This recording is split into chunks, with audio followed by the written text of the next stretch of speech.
Today on the Cliffhanger, we're going to be talking to a talk show host who's going to be talking to a talk show host. You know how Barry Allen time travels to save his mom, then he finds out it's just a replica of him, but he eventually finds out it's not really him, but it's the reverse Flash? Well, something like that.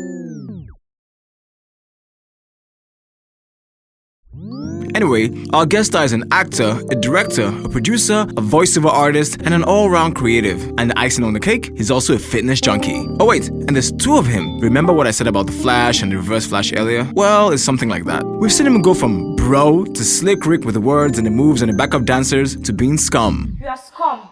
Today, we're gonna be talking to me. Crazy, I know, right? Hey. Welcome to the Cliffhanger. Me. Hello? Huh. This is not awkward at all. I blame it on the viewers. They asked for this. So, let's give them a show, shall we? I guess we shall. Alright. So we all know you as this funny guy. Am I? I am. Dude, it's about me. I know, right? It's about me. Come on. Okay. Who is Elozonam? Alright, so, Elozonam is a regular Joe. He's a content creator, he's a musician, an editor, an actor, and a twin. So first off, you're making skits. Then we've seen you in a couple of series, Accelerate TV's We're Never Gonna Make It, in Danny TV's Rumor Has It, and the movie? Any movies in sight? So we want to know what made you take this decision. Well, I just woke up one morning and decided to do something. It was a beautiful day. Around 5:30 to 6 a.m. I was working out and then it hit me like wind. A slap, a hurricane. And it whirled out of control. So yeah, it was more or less a brain fart and it became an idea and I went with it. So how has the reception been so far? I mean, your content isn't exactly mainstream. Well, yeah, that's the painful part. My content isn't mainstream, so I don't get the likes or the views that most people or most social media entertainers, most mainstream entertainers would get, you know, and every time I post something, I'm constantly reminded that my content isn't for everyone, right? But I love what I do, and I love the people that get it even more. So how often do you put out content? Well, I try to be as consistent as once a week. I have a 9-to-5 job, so it can be really tasking. But, you know, in order to grow, you have to at least be consistent to a certain level. So I try to at least put out content every once a week. Huh. So where do you draw inspiration from? Dude, you do realize you have all the answers to these questions, right? Oh, come on, just be a good sport and humorous. I know this is kind of crazy, but we're all mad in this world, so hey. Okay. Well, I watch a lot of stuff, a whole lot of stuff. I watch cartoons, anime, Cartoon Network's content, and I watch stuff like Archer, Family Guy, American Dad, Key and Peele. Those guys are awesome. And I watch the guys on Instagram as well, the social media creators like Logan Paul, King Bach, Lele Pons, Tracker Bang. These guys push their content to the max. And they inspire me to do better, to push the limits, you know. So in order for me to win in this thing, I have to break out of mediocrity and I have to be true to myself, yeah. And I have to be in the right frame of mind as well. Dude, what? Right frame of mind? Win? If you were a snooker player, yeah, in order to win, you need to be in the right frame of mind. Huh? Get it? Frame, snooker table. See? My content isn't for everyone. So we know you as a voice-over artist as well.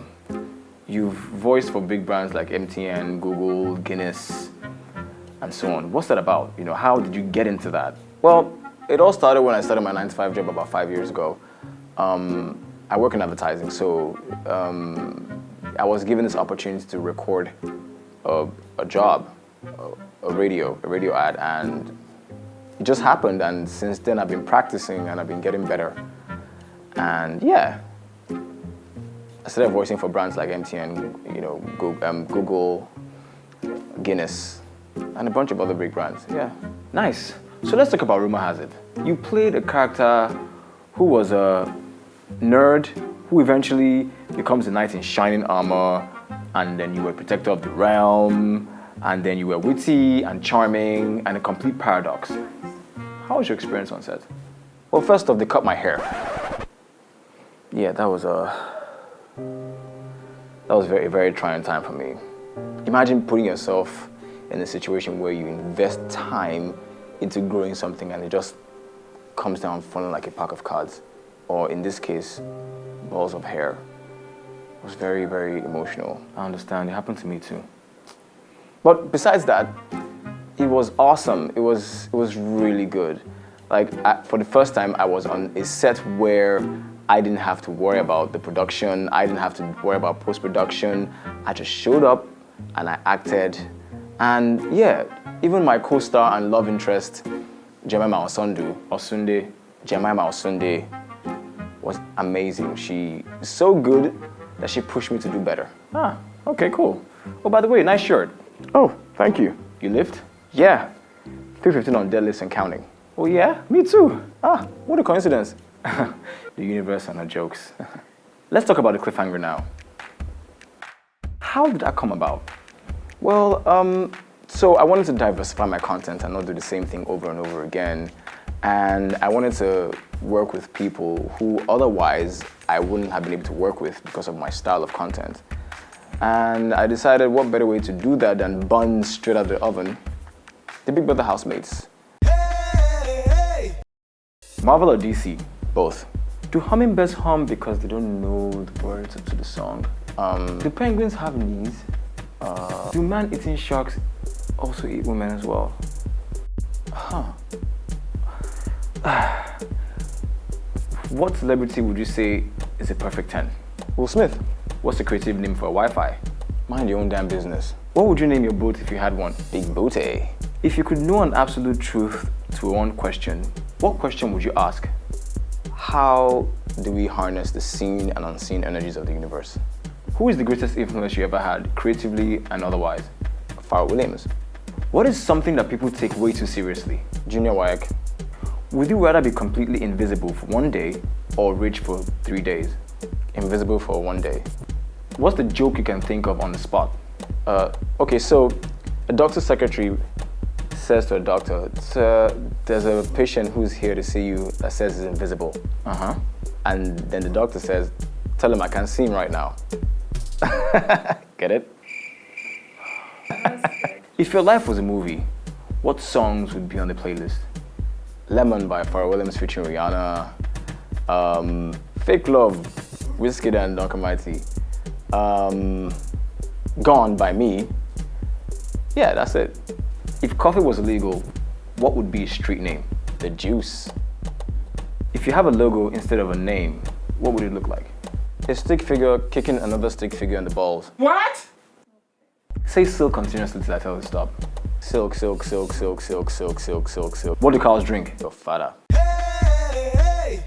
What would you say is your best work so far?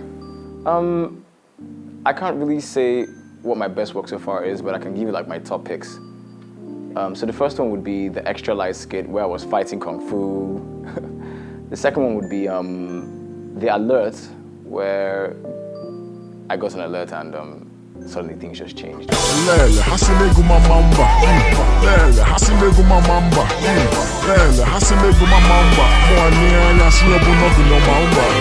was very, very funny. The third one would be the Friend Zone series because, I mean, come on, I had fun shooting those. The fourth would be Bad Chick. Bad Chick the reception was amazing. It was fun to shoot. We were laughing all the way through to the end. Yeah, that was funny. And the fifth one would be the one I did with the Delphinator, the proposal. Yeah. So let's take a few questions from your fans. I have fans. Yeah, you do. What is your full name? Elozonam. Why do you like weird things? Because weird is not mediocre. Weird is interesting, unpredictable, far from the norm. Why did the chicken cross the road? To get to the other side. And you guys knew that's a suicide joke, right? I'm sorry to ruin it for you, but think about it. To get to the other side, suicide joke.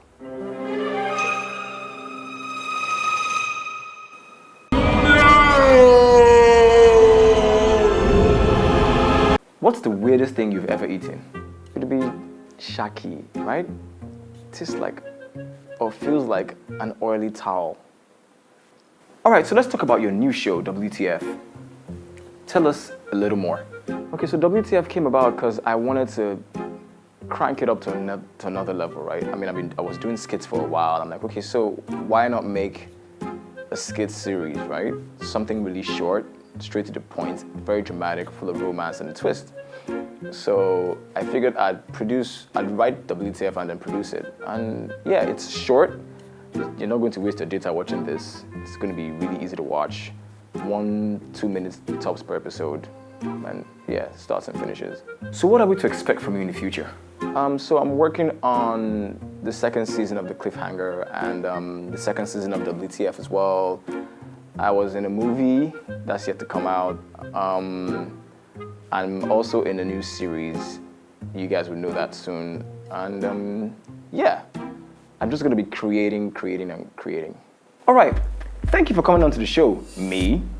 One last question. I'm sure the ladies would like to know, is Elozonam single? Well, I'm sure they want to know about that. So, What is going on here? Who the f are you and why are you impersonating me? I am his twin. Guy, but you know we look more like twins than you and I, right? But you guys are the exact same person, so yeah.